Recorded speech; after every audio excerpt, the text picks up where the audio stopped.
किसी महिलाओं को जो है जेब नहीं होता है।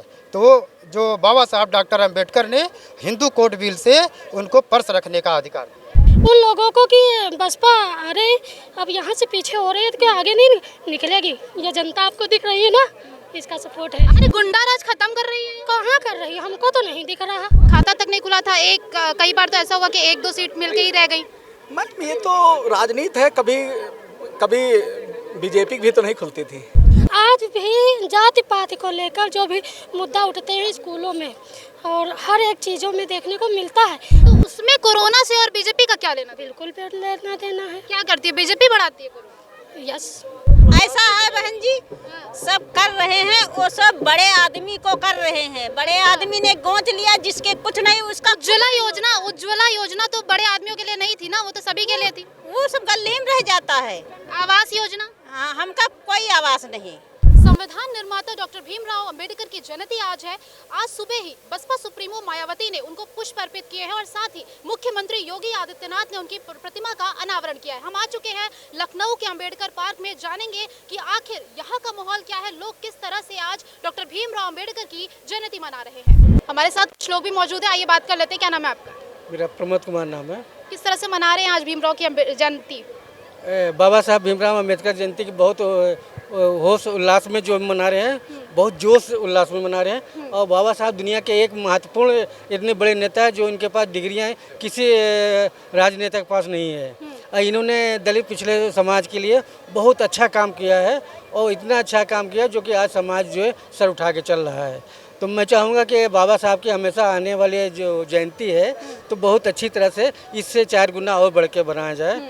मैं यही कामना करता हूँ जनता से, अपील से, जो दबे कुचले समाज के लोग हैं तो अपने महापुरुष के ये आज के समय उनका सम्मान दे और उनको पूजे, यही महत्वपूर्ण बात है। सबसे पहले तो आप लोगों को बहुत बहुत साधुवाद। और बाबा साहब डॉक्टर अम्बेडकर की 132वीं जयंती मनाई जा रही है और भारत में नहीं बल्कि देश के कई देशों में मनाया जा रहा है। और बाबा साहब ने जो सर्व समाज के लिए, खास करके महिलाओं के लिए जो उन्होंने काम किया था, और जो भी समाज की महिलाएं हैं उनको करीब हिंदू कोड बिल पढ़ना चाहिए। हिंदू कोड बिल में जो बाबा साहब ने महिलाओं को जो है कि आज जो महिला मान के चलिए कि जो कपड़ा पना पहनती है, किसी महिलाओं को जो है जेब नहीं होता है। तो जो बाबा साहब डॉक्टर अम्बेडकर ने हिंदू कोड बिल से उनको पर्स रखने का अधिकार। नीला गमछा डालें, आप ही बोल दीजिए।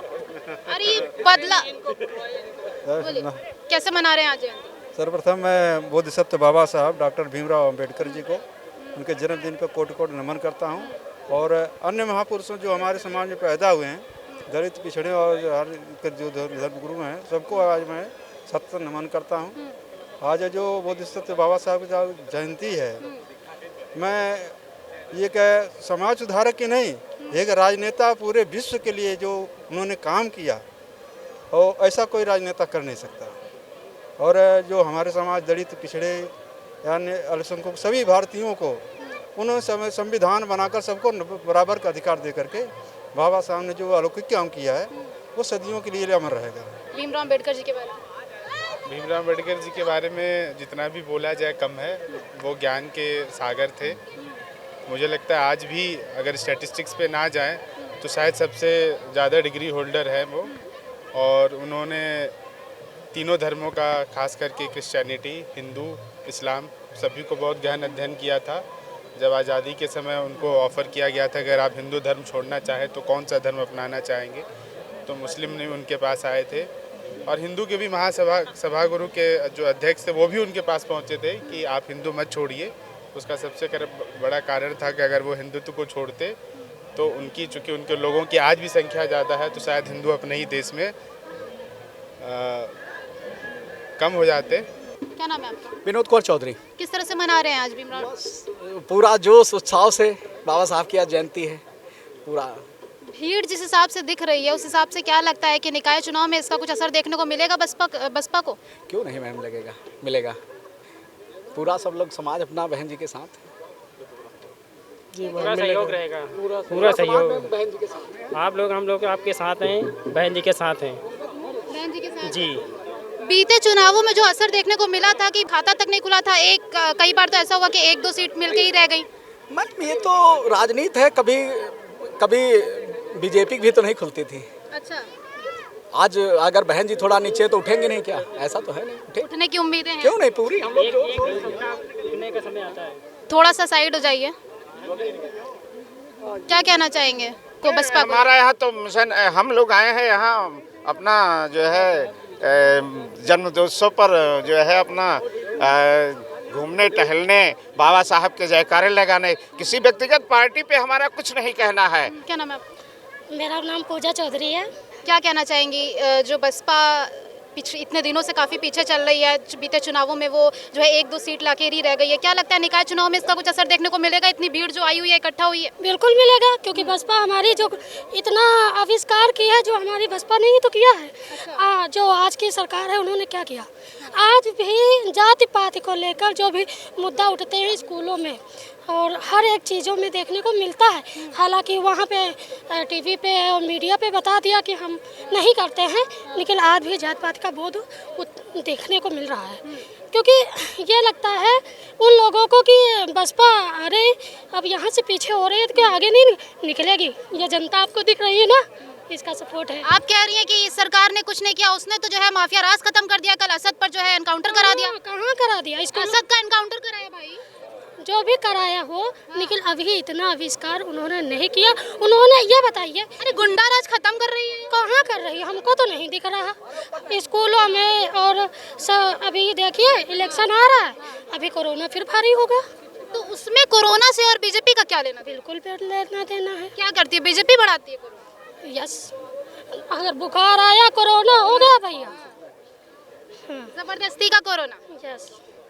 क्या कहना चाहेंगे? जबरदस्ती कोरोना फैला रही है बीजेपी। बीजेपी को कोरोना थोड़ी फैला रही है, तो एक बीमारी है। कोरोना जो समय समय पर आता रहता है, मतलब जैसे इंसान के बुखार आ जाता है उस तरीके एक ये मतलब कोरोना नाम की बीमारी आ गई है। इसको कोई मतलब पार्टी थोड़ी मतलब कि बढ़ाने का काम कर रही है। जिन लोगों ने कहा है उनका कहना है गलत है। कोरोना अगर आ रहा है तो उससे हम लोगों को सावधानी बरतने की जरूरत है, मास्क लगाने की जरूरत है। अगर एहतियात बरतेंगे तो कोरोना हम लोगों के करीब नहीं आएगा। क्या कहना चाहेंगे कि इतनी भीड़ जो है, इसका भीड़ का असर जो है निकाय चुनाव में देखने को मिलेगा या नहीं? इसकी भीड़ से इसका मतलब थोड़ी आज जो है बाबा साहब की जयंती का कार्यक्रम है, इसलिए भीड़ यहाँ पर लोग आई है। अपने बाबा साहब को जो मानने वाले लोग आए हैं उनके दर्शन करने के लिए। क्या कहना चाहेंगे ये डॉक्टर भीमराव अम्बेडकर को लेकर? भीमराव अम्बेडकर का ही आज ये हम लोगों के लिए मतलब बहुत अच्छी बात है। जो भीमराव अम्बेडकर की देन है, जो आज जो है अभी कुछ लोगों में जागृति आई है और उन लोगों को राजनीतिक हक मिला है। अगर भीमराव अम्बेडकर जी ने संविधान न लिखा होगा, अगर ना लिखा होता, अगर उन्होंने हमें हक ना दिया होता, तो आज जो दबे कुचले लोग जो राजनीति में आगे आए वो आगे ना आ पाते। और जैसे पहले अपने दबे कुचले लोगों को दबाए जाने का कार्य किया जाता था, वो आज भी जारी रहता। महिला हैं आप, जो है क्या कहना चाहेंगी बसपा सुप्रीमो मायावती को लेकर? हम तो यह कहना चाहते हैं कि और सब ठीक है, वो सरकार सही चले और हमारे गांव में कुछ नहीं योजना पहुंचती है। योजनाएं आपके गांव तक नहीं पहुंच रही हैं? हाँ, नहीं पहुंच। मायावती के टाइम पे पहुंचती थी? हाँ, पहुंचती थी। अब क्या पहुंची है? क्या पहुंची? जिसको चाहिए उसको सब दिया। मतलब तो रहे हैं योगी जी, और कितना करें? ऐसा है बहन जी, सब कर रहे हैं, वो सब बड़े आदमी को कर रहे हैं। बड़े आदमी ने गोंच लिया जिसके कुछ नहीं, उसका उज्ज्वला योजना तो बड़े आदमियों के लिए नहीं थी ना, वो तो सभी के लिए थी। वो सब गलीम रह जाता है। आवास योजना? हाँ, हमका कोई आवास नहीं। अच्छा। हाँ, हमका ना पुरखा, ना बच्चे, ना हमारा आदमी, ना हमका कोई आवास नहीं मिले। आदमी भी नहीं है आपका? है, आदमी है। तो अभी तो आप बोल रही हैं। तो आप बोल रही हैं तो भला आदमी ही का मिलता है आवास कोई? क्या कहना चाहेंगे? आज बाबा साहब की 172वीं जयंती है और हम लोगों का यही उद्देश्य है कि बाबा साहब के विचारों को जो है जन जन तक पहुंचाने का काम करें। शिक्षा पर जोर दें, क्योंकि शिक्षा वह शेरनी का दूध है जो जितना पिएगा उतना दहाड़ेगा। देश जब से आज़ाद हुआ है, आज जो ये जन सैलाब आपको दिखाई दे रहा है वो संविधान की बदौलत है। जो महिलाओं को अधिकार दिया है संविधान में, मत देने का अधिकार दिया है। पहले 12 घंटा काम कराते थे, कोई ओवर टाइम का पैसा नहीं मिलता था। 8 घंटा टाइम उन्होंने निश्चित किया। विभिन्न क्षेत्रों में बाबा साहब का योगदान रहा है और हम जितने भी युवा आए हैं सबका यही उद्देश्य उनके विचारों को जन जन तक पहुंचाने का काम करें। क्या नाम है भैया? धर्मेंद्र कुमार। क्या लगता है कि जो निकाय चुनाव में इस भीड़ का असर देखने को मिलेगा कि नहीं? क्यों नहीं मिलेगा? हम लोग बाबा साहब अम्बेडकर के रास्ते से चलते हैं। हम लोग उनके अनुयायी हैं और उनका कहना था कि आप शिक्षित रहें और संगठित रहें और संघर्ष करें। हम लोगों का काम है कि संघर्ष करना। जी, ये असर जो है जीत दिलाएगी? बिल्कुल दिलाएगी। भीड़ पूरी जीत दिलाएगी? बिल्कुल दिलाएगी। जितने लोग हैं बाबा साहब के अनुयायी हैं, ये सब ये कोई भी कुछ भी, कोई पार्टी कुछ भी कर ले, कोई कहने वाले नहीं चलते हैं। ये बाबा साहब के हैं, बाबा साहब के थे, बाबा साहब के रहेंगे। जिस तरह से ये लोग कह रहे हैं, जिस तरह से बता रहे हैं कि यहाँ पर भीड़ जो है इकट्ठा है, जो है डॉक्टर भीमराव अंबेडकर के जो है रास्ते पर चल रहे हैं और दलित पिछड़े जो लोग थे उनको जो है जो बढ़ावा मिल रहा है उसको लगातार ये लोग बढ़ाने की कोशिश कर रहे हैं। 172वीं जयंती ये लोग धूमधाम से मना रहे हैं। कैमरा पर्सन विवेक के साथ मैं श्रुति शुक्ला, अटल टीवी, लखनऊ।